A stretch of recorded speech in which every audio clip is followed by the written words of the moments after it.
Olá, galera! Vamos aí para nossa quinta aula de Direitos Humanos. Olha só, você está conseguindo render seus estudos se você já chegou até aqui. Eu já estou muito feliz de que você não desistiu, que às vezes eu sei que essa é uma matéria que as pessoas não dão muita importância, mas é aquela matéria que você tem chance de gabaritar na sua prova da ordem, assim como você tem chance de gabaritar a ética. Então, vamos se dedicar mais um pouquinho, força aí, eu sei que não é fácil, mas você que chegou até aqui, já está na metade das aulas, já está de parabéns, gente. Então, vamos falar um pouquinho hoje sobre responsabilidade internacional, e aí antes de entrar exatamente nesse ponto da matéria, eu preciso comentar algumas coisinhas antes com vocês. Então vamos lá, vamos falar de jurisdição internacional. Gente, quando que um tratado internacional ele passa a valer e qual que é a área de validade dele, a área de atuação dele? Então, a gente sabe que o tratado ele vai começar a valer em um determinado território quando esse país assinar o contrato. E aí ele vai ter validade em todos os territórios dos países que assinaram esse tratado ou convenção internacional. Então, a jurisdição é o âmbito ali territorial dos países signatários. E, a princípio, são submetidos à esfera intraestatal de um Estado todos os indivíduos, não importa ele nacional ou estrangeiro, então vai ser todo indivíduo que se encontrar no seu território nacional, no território daquele país que assinou o tratado. Então, portanto, a gente diz que a jurisdição se estabelece com a presença física de uma pessoa na autoridade soberana de um Estado, ok? Então, qual que é o problema aí que a gente tem quanto à jurisdição? Existem países que têm mais de um território. Por exemplo, o país ele pode ter o seu território ali e ter ilhas que também são consideradas partes de seu território. Então, naquelas ilhas também tem que valer aquele tratado que foi assinado pelo Estado parte. Então, esse tratado, ele vai valer não só no âmbito ali concreto, mas também em todos os lugares que aquele outro, que aquele mesmo Estado, ele tem aí autoridade sobre aqueles lugares. E também o Estado pode acontecer de ele perder a sua autonomia, a sua soberania dentro do próprio território, no caso de guerra, de invasão. E aí, tem como a gente responsabilizar esse Estado por uma possível violação de direitos humanos? Como que a gente faz isso? Então vejam que fica um pouco delicado quando a gente tem um Estado que possui outros territórios e também quando o Estado não está podendo assumir a sua soberania dentro do próprio território. Então essa é a polêmica aí da jurisdição no plano internacional. E aí eu quero que vocês anotem essa frase em vermelho aqui no caderno de vocês, numa cor bem chamativa para vocês lembrarem aí de ler um pouquinho antes, do dia da prova, para garantir uma questão. As violações de direitos humanos que não acontecem, que acontecem fora da área de influência daquele Estado que assinou o tratado, não podem ser a ele imputadas. O Estado tem que estar exercendo sua influência naquele local para poder ser responsabilizado no âmbito internacional. Então, a razão principal disso é que os direitos humanos, eles não implicam somente numa obrigação de respeitar esses direitos, e sim também de protegê-los. O Estado ele tem que saber que não pode acontecer uma violação, ele tem que se prevenir. Então, se ele não sabe o que está acontecendo, ele pelo menos tem que imaginar o que pode vir a acontecer e se proteger. Senão, ele vai ser responsabilizado, ok? E quem são os titulares dos direitos humanos, gente? Pode ser uma pessoa física e pode ser uma pessoa jurídica. Mas, professora, você falou para nós lá no comecinho da aula, das aulas, que direitos humanos é da pessoa humana, não é do cachorro, não é do meio ambiente. Como que a empresa, como que uma pessoa jurídica vai ter direitos humanos?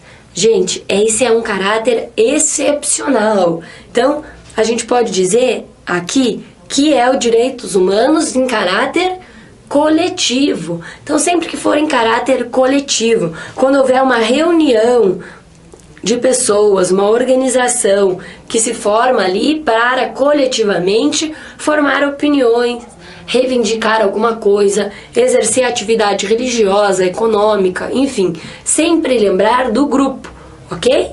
E aí a gente vai lembrar de direito coletivo.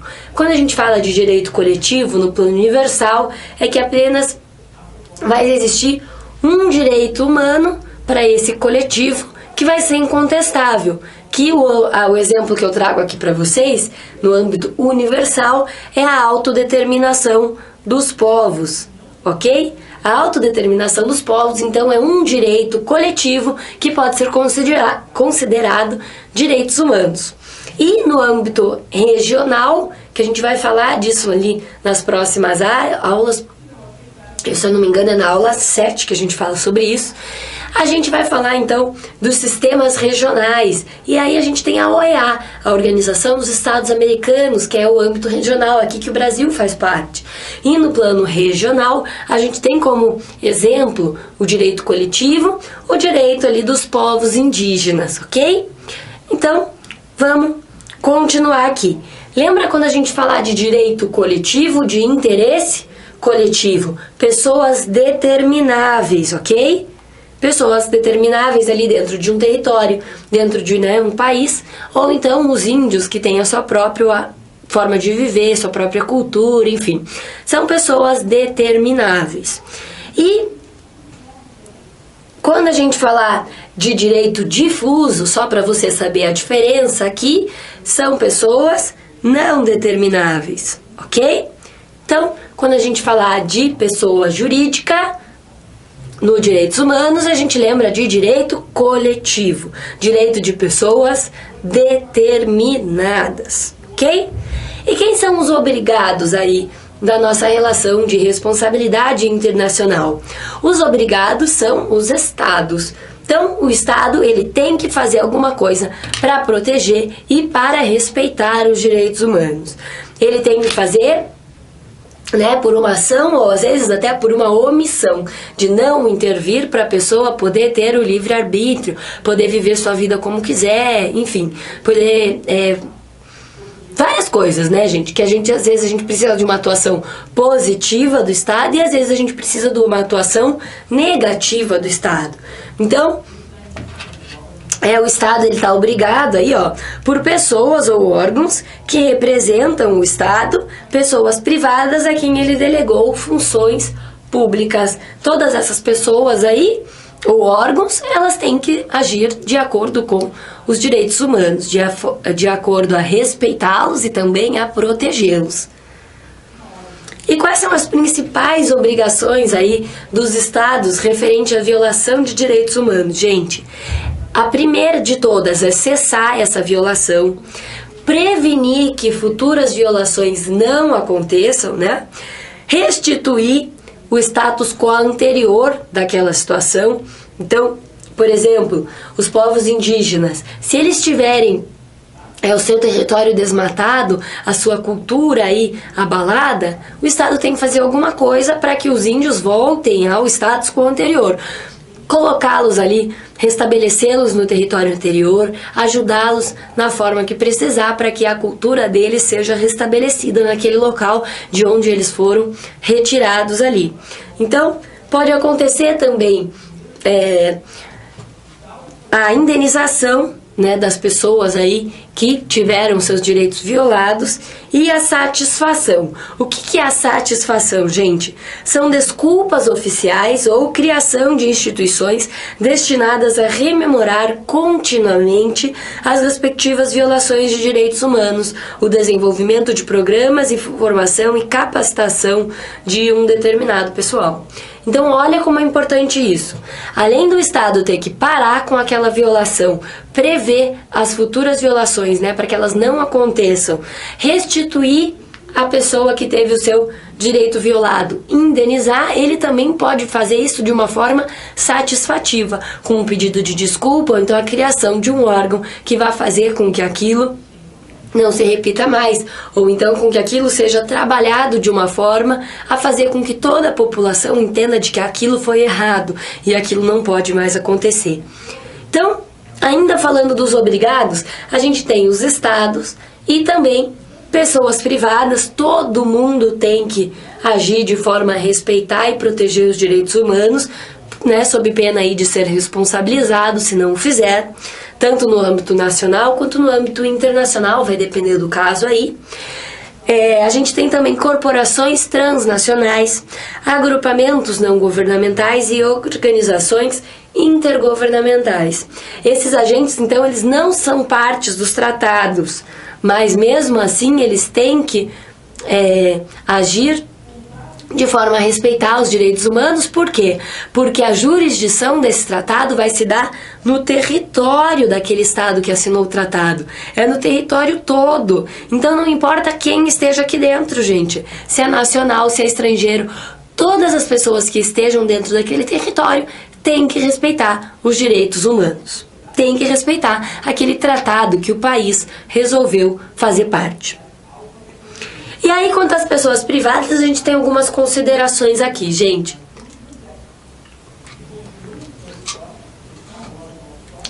O Estado, ele vai ter que prevenir, então, adotar medidas legislativas e administrativas para impedir, prevenir, reprimir as violações aos direitos humanos desses particulares que estejam dentro do seu território. Então, pega essas palavrinhas-chave aqui, ó. Prevenir, impedir ou reprimir as violações. E a regra é que os tratados de direitos humanos confiram, então, garantias a esses indivíduos, todos que estiverem dentro do território, sem, ao mesmo tempo, obrigá-los diretamente.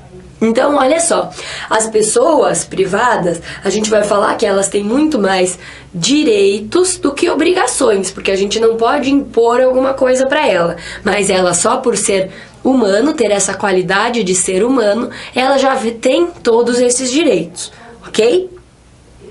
As corporações internacionais, gente, elas têm deveres morais e responsabilidades sociais para poder atuar dentro do Estado.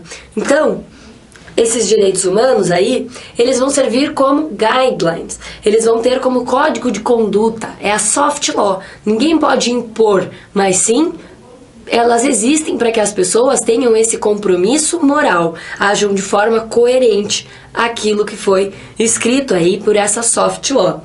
E ainda não se estabeleceu uma forma desses atores aí, das corporações internacionais, serem obrigadas internacionalmente pelos direitos humanos. Elas são obrigadas dentro do território onde elas estejam estabelecidas por aquelas leis locais, ok? E os agrupamentos governamentais se aplica a mesma coisa. E organizações intergovernamentais, gente, como que funciona? Elas exercem muitas vezes funções quase governamentais. Então, por isso, o abuso do poder desses representantes das organizações intergovernamentais não são raros. E eles não são parte de tratados, lembram? Porque os tratados só são assinados por países e não por essas organizações. Então, também não tem como a gente impor alguma coisa para eles. E quais são as principais obrigações emanadas dos direitos humanos? Eu acabei de falar para vocês que existem obrigações positivas para os estados e obrigações negativas, de não faça, não haja, deixe as pessoas fazerem como elas quiserem. Então, olha só, obrigações negativas. Oferece para o titular uma pretensão omissiva do Estado. Então, o Estado não faça restrições infundadas ou arbitrárias. Então, olha só, se o Estado ele quer proibir tal livro de ser publicado porque traz um conteúdo ofensivo, ali que o Estado considere ofensivo, onde fica o direito à informação, o direito, né, à livre expressão do pensamento e por aí vai? São direitos considerados aí direitos fundamentais da pessoa. Então, o Estado não faça, não proíba, não haja, ok?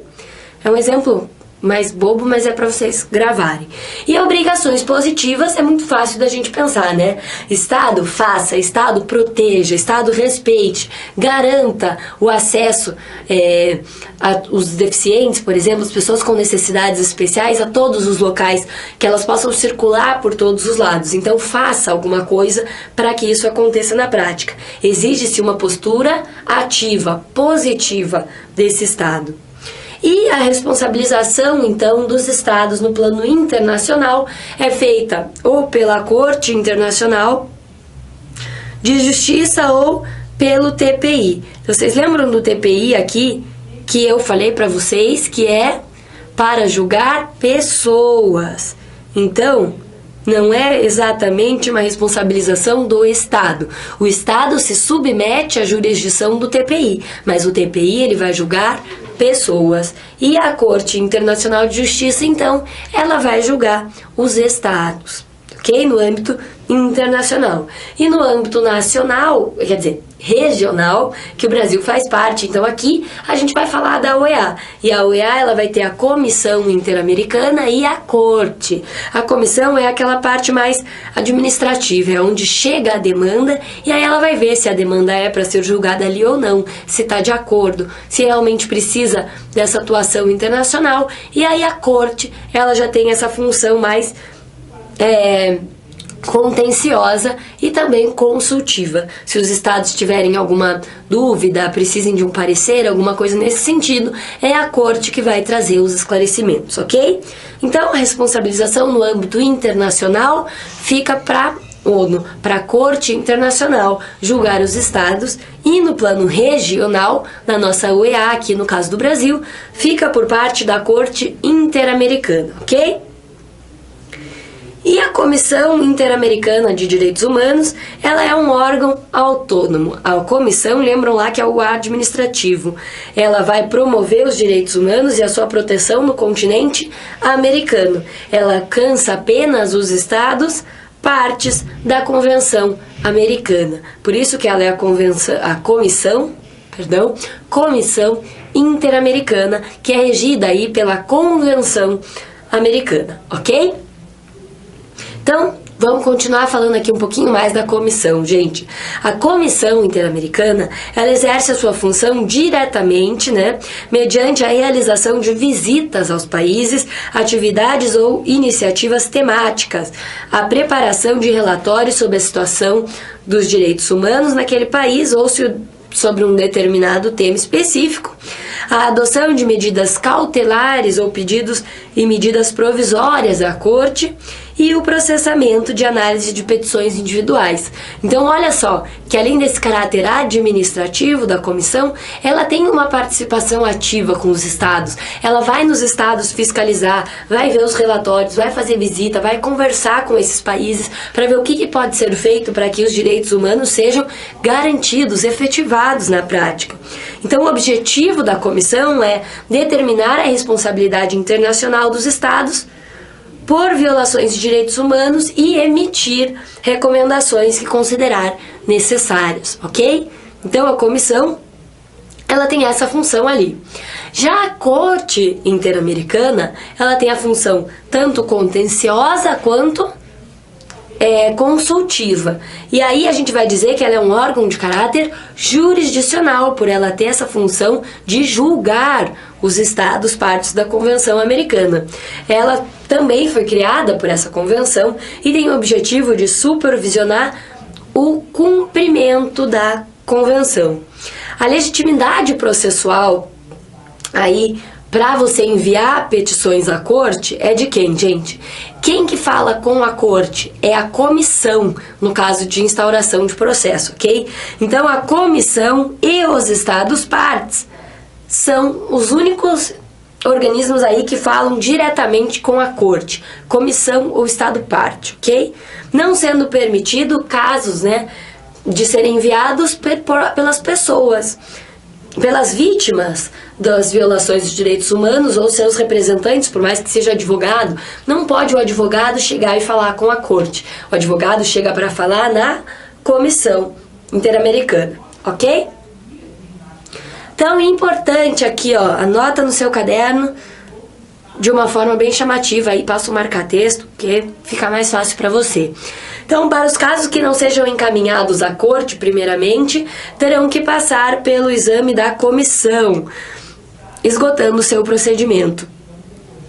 Então, olha só, os casos não podem ir diretamente para a corte, tem que passar pela comissão. A comissão, ela vai ver, a gente vai ter um pouquinho aí do direito processual internacional, se a petição ela cumpre todos os requisitos para que ela seja aceita. E aí sim ela vai para a corte, para não sobrecarregar a corte, não fazer ela lidar aí com várias coisas que nem vão ser julgadas. Então, para diminuir o trabalho da corte, existe a comissão que vai dar uma peneirada aí nas petições individuais. Então, a corte ela tem duas funções principais, é a contenciosa e a consultiva. A contenciosa, eu quero que vocês lembrem também da palavrinha litigiosa, que vai tratar aí dos litígios, das demandas. Vai ser a análise individual das violações encaminhadas pela comissão ou pelos estados partes da Convenção Americana. E a segunda função, a função consultiva, que os estados podem fazer consultas para a corte. Então ela vai interpretar a convenção e fornecer esclarecimentos, instrumentos para que os estados compreendam aquilo e possam fazer com que os direitos humanos sejam efetivados dentro do próprio território de uma maneira clara.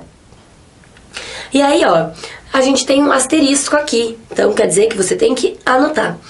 Os estados partes da OEA, da Organização dos Estados Americanos, eles podem solicitar uma opinião consultiva, mas não só eles, qualquer estado, ó, mesmo que eles não sejam parte da Convenção Americana. Então, qualquer estado pode trazer aí uma pergunta para a Corte Interamericana. E as opiniões consultivas, então, elas vão versar como, né, sobre temas de que aspecto? Então, os limites da autoridade daquele estado, os limites das ações dos estados, a discriminação, o habeas corpus, garantias judiciais, pena de morte, responsabilidade do estado, entre outros temas que possam estar ali obstruindo, né, o caminho dos direitos humanos, fazendo com que eles não sejam aplicados na prática.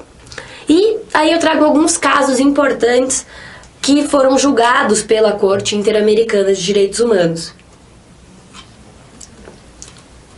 E aí é mais para vocês entenderem como que acontece, o que é julgado, como é uma decisão, do que simplesmente vocês decorarem todos esses casos, ok? Porque se cair na prova da ordem, vai ter aquele trechinho, vai ter um textinho esclarecendo para vocês o que foi aquele caso, mas aí pode pedir exatamente qual foi o direito violado, o que é utilizado, qual convenção e por aí vai. Então vamos lá. Caso Velázquez Rodrigues, ele tratou do desaparecimento forçado do Ángel Velázquez Rodrigues em Honduras. Essa pessoa aí, o Velázquez Rodrigues, ele foi preso sem ordem judicial por membros do governo, torturado e desapareceu. Então olha só, gente, quanta violação dos direitos ali em um caso só. A polícia negou a prisão desse cara. E aí a corte, ela decidiu que o Estado, então, violou os artigos da Convenção Americana, né, dispondo aí de vida, integralidade e de liberdade.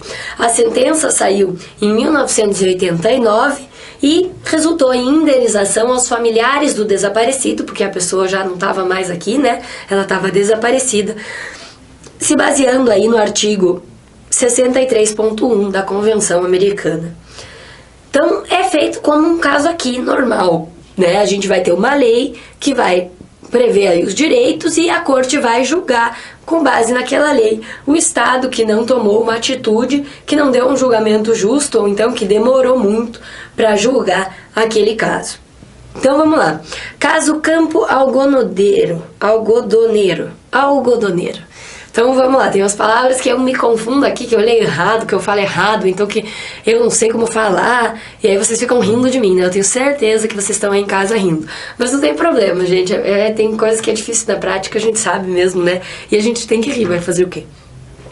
Então, A Corte Interamericana, ela condenou o México porque ele tinha o dever de investigar, sob a perspectiva de gênero, as graves violações ocorridas nesse caso, garantindo direitos e adotando medidas preventivas necessárias de forma a combater a discriminação da mulher, em virtude do desaparecimento e morte de mulheres na cidade de Juárez, Ciudad Juárez, sob o argumento de que a omissão estatal contribuía para a cultura da violência e da discriminação contra a mulher. Então olha só como é interessante isso. Não foi o caso de uma mulher, como foi o nosso caso lá da Maria da Penha, por exemplo, que uma mulher resultou aí numa responsabilização internacional de um Estado, mas sim uma atitude que o México estava tendo. Ele não estava fazendo nada sobre o desaparecimento e as mortes dessas mulheres na cidade de Juárez. Então, a corte tomou uma providência e falou, olha, você não está se responsabilizando, então agora você vai ter que se mexer, você vai ter que fazer alguma coisa. E aí a corte condenou o México para que essa cultura de violação dos direitos da mulher aí não se perpetuasse ao longo dos anos.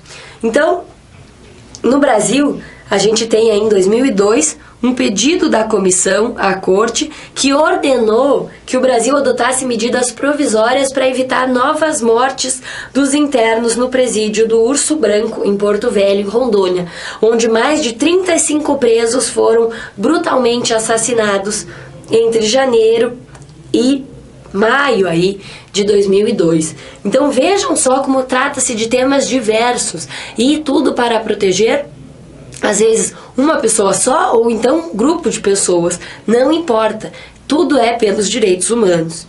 E aí a gente tem o caso Damião Ximenes Lopes versus o Brasil. Então, vai ser uma pessoa contra o Brasil aí então. A comissão submeteu à corte a demanda, dessa pessoa, que ele tinha deficiência mental. E aí ele foi tratado em condições desumanas e degradantes dentro de um hospital, que aconteceu aí ataques de funcionários na casa de repouso de Guararapes, que era um hospital do SUS, no Ceará. Houve a morte após 3 dias de internação do Damião e houve a falta de investigação por parte do Estado, por isso que ele foi responsabilizado. Aconteceu uma coisa dentro do sistema público de saúde do Brasil e o Brasil não fez nada. Então, por essa falta de investigação, pela violação da vida dessa pessoa, da integralidade, da proteção judicial, obrigação de respeitar os direitos humanos, é que o Brasil foi condenado. E a sentença foi uma indenização, para a família. O caso Garibaldi, de 98, aconteceu uma execução sumária no despejo de uma família de trabalhadores rurais no Paraná. Eu sou do Paraná, então se você estiver assistindo aí, também você vai se identificar mais, vai ser um caso aí que você vai lembrar no dia da sua prova. Então, o que aconteceu aqui, gente, no Paraná? Houve a violação e a proteção, da proteção judicial e das garantias judiciais.